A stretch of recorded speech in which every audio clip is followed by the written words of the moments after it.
ушул биздин министрликте жана бизге ушул бүгүнкү күндө жалгыз биздин министрлик эмес, экономика министрлиги, агентство по продвижению защиты инвестиций, тышкы иштер министрлигине бүгүн тапшырма берилген.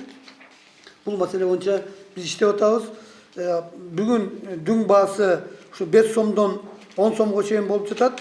Базар баасы 9,5 сомдон 15 сомго чейин ушул болуп жатат. Ошондуктан бул баалар сөзсүз түрдө алдыга өсөт. Аны биз мындай биздин министр дагы президенттен тапшырма алган. Бүгүнкү күндө биз мындай 24 саат болсо, ошонун 25 сааты ушу картофелди сатуу боюнча жумуштарды аткарып атабыз.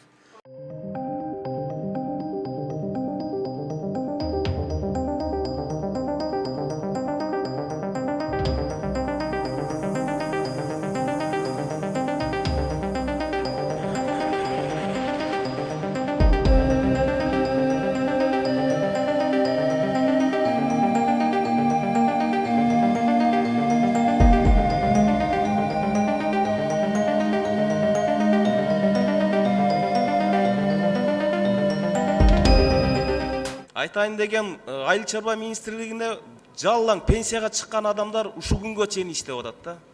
Бир мындай ишти көзүнө алып бара турган, биле турган, ишти алып кете турган бир ушул тарапты бир карап, өкмөт жактан бир ушул маселени чечсек жакшы болот эле.